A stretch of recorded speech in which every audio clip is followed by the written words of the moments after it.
Creating custom Pokemon for you! Welcome back, everyone, to the show where we select lucky commenters to spin a series of random wheels that give us factors for a Pokemon that we then create just for you. It's going to be a very special episode today, y'all. We're going to make 3 amazing custom Pokemon as always, so I hope you enjoy. And if you end up wanting a custom Pokemon for yourself, don't forget to leave a comment, because I'll be randomly selecting people from this video's comments for the next episode. And without further ado, let's get into the first Pokemon. And today's first Pokemon will be for Oscar Gomez, who just binged the entire series. That's awesome. So let's reward your journey by spinning this wheel to get the power level of your Pokemon, and you are going to be a fossil Pokemon. Awesome. It's been a while. And now let's spin this wheel to see how many times your fossil can evolve, and you got none, so no evolution. And now let's see what typing your prehistoric Pokemon will be, besides, of course, the rock type, and it's the fairy type. And the last step, before we see which Pokemon looks like, let's see if it has an X Factor, and you do an additional 4. No evolutions, but you clutched up with an additional form, which is low-key better.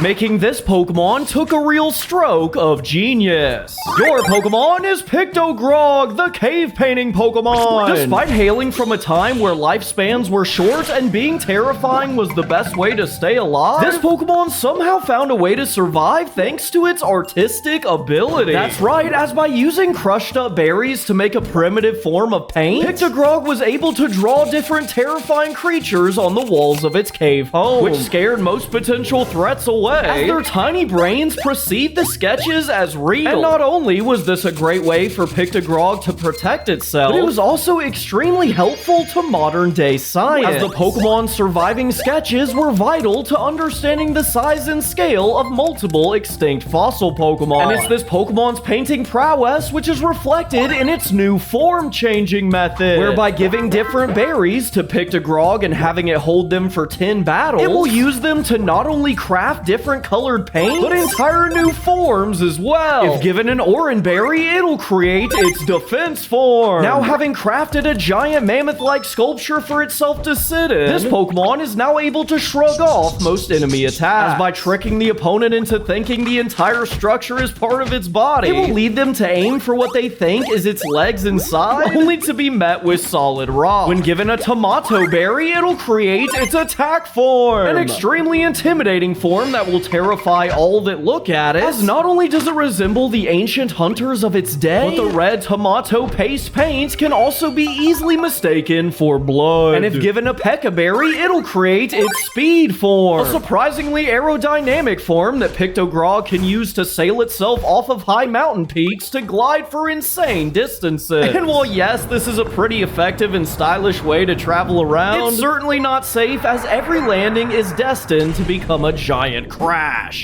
In terms of stats, of course they all focus on different things, with the attack form being offensive, the defense form being defensive, and the speed form being speedy. And for the shinies, I actually made them resemble the different Dino-morphing Power Rangers Mechazords, which I think turned out really cool. But now let's get into the second Pokemon. But first, huge thank you to Blizzard Entertainment for sponsoring this segment, because I get to tell you about one of my favorite games of all time, Hearthstone, a free-to-play digital card game on PC and mobile that just released one of their best expansions ever for returning players, called Cataclysm, which not only includes the Dragon's Hoard of rewards, which gives players access to trial versions of every single card released in expansions 32 and 33, which will allow you to start building competitive decks instantly, but it's also coming out during a core set rotation, so the meta is about to reset and no one is going to be too far ahead. So even if you haven't played in months, heck, even if you haven't played in years, you can jump in and play at a high level. That's how insane the amount of cards they're giving you access to is. Oh, and the expansion itself is super high. It's called Cataclysm, so you already know it's going to feature a bunch of super iconic Warcraft characters like Ragnaros, Cho'Gall, and of course Deathwing, who's also a brand new hero card. So I don't know about you all, but I am not going to miss out on this. Hearthstone is a game I've played a lot over the years, and seeing how much they're just giving away has me super excited. So if you're interested interested at all, make sure to use the link in my description or pinned comment to download Hearthstone for free on PC or mobile. Huge thank you to Blizzard Entertainment for sponsoring today's episode, but now let's get right back into it. And today's second Pokemon will be for Jenny Torres, who says they hope we add the gamer type. I've never heard of that, but it would definitely be weak to grasp. But anyways, Jenny, let's start by getting the power level of your Pokemon, and you are going to be regular. There's nothing wrong with that. And now let's see how many times your Pokemon can evolve, and you got 0, which actually makes you a basic Pokemon. And now let's see what typing your Pokemon's going to be. Your first type is going to be the bug type. That's actually awesome. I love making bug types. And bug water. That's actually pretty interesting. And the last step, before we see which Pokemon looks like, let's see if it has an X Factor, and you do another additional form. That actually makes 2 Pokemon that don't evolve but have additional forms. What are the chances?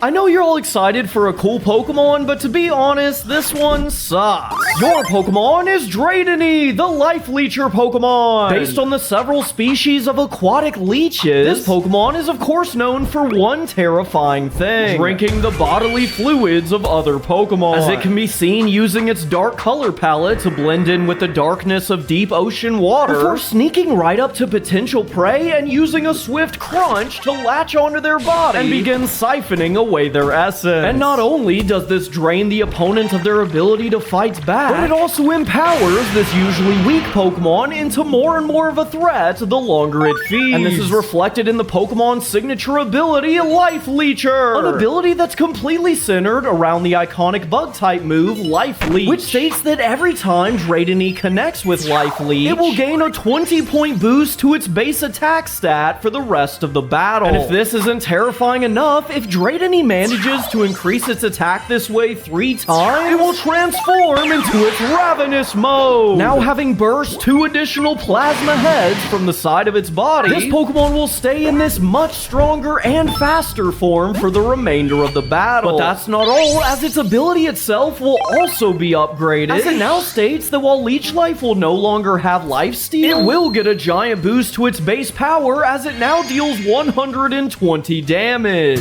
In terms of stats, while the base form is fairly weak and slow, once you get it up to that Ravenous form, everything changes as its stats are much better. And for the shiny, I went with this radioactive green color because I thought it looked scary. Now let's get into the third Pokemon. But before we get into the final Pokemon, it's time for the member modifier. This is the segment of the show where we take a fan favorite Pokemon from a previous episode in the series and give it a brand new upgrade. For today's episode, I had my channel members vote between 3 Pokemon to give a brand new corrupted form. And the options were Ditch Doll, the soulless voodoo doll, Totomic, the totem-creating beetle, and Giganshore, the rock beach crab Pokemon. And the winner was Ditch Doll, whose lack of soul was noticed by the distant evil Cosmic Legendary, who turned it into a corrupted form, infusing it with the Cosmic type and replacing its soul with a fraction of its own power. As the Cosmic entity now contained within siphons life force from anything that gets close, including Ditch Doll's own pre-evolution. Huge thank you to all my channel members, and for the shiny, I went with this brown color to resemble a real voodoo doll. And today's third Pokemon will be for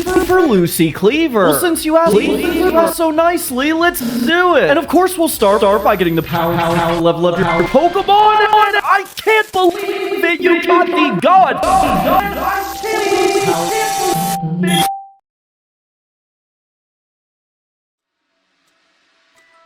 In a time before history, the 15 primordials dance through the cosmos, shaping reality with every step. The fire primordial with its passionate heat brought warmth to the world. The water primordial with its raw, untamed power giving a source of life to new creatures, the ones you call Pokémon. And the grass primordial with its nurturing care brought a thriving home for new creatures to live. Soon others joined, each adding their own flair to the world with new creatures that they imbued with fractions of their power. And after this new world was set, a pair of twins joined the dance. The stoic steel primordial and his mischievous brother step seamlessly into the elemental dance, and pretty soon, another An innocent, bright-eyed magical force, bringing a newfound wonder that was met with open arms by the primordials. But soon there came a time for the dance to step outside of its earthly bounds, and as the primordials leaped and slid towards the stars, a new pair of twins was born. A never-ending promising light that paved the way for infinite creation even past the furthest planet to be seen. And my brother, the cosmic primordial that breathed life into the void, filling it with a much different type of Pokémon that required not the makings of the primordials, as they floated aimlessly across this new infinite space, needing not the caress of water or the warmth of flame. And as I made my way into the elemental dance, I saw my brother had not joined me. It seemed his nature was too singular, too remote. The same dissonance that made his creations extraordinary made him a stranger among his own kind. To him, our harmony was agony, a reminder that he alone could not feel what bound us together, a void of nothingness, incompatible with reality. And this enraged my brother. Soon he twisted into something unrecognizable, a corrupted celestial force that began launching attacks against the earth, turning our creations into warped monsters. Sensing my brother's coming destruction, I shattered myself into pieces, gifting new orbs of power to the earth in hopes of offering a fighting chance. And as I now hide on the planet we once shaped, I speak to you now not as a primordial but as another scared creature. I fear my brother's inevitability. He seeks to spread the same empty, hollow void he feels throughout the cosmos. He won't be satisfied until all is what he is, nothing, nothingness. And what I fear most is he's closer than you think.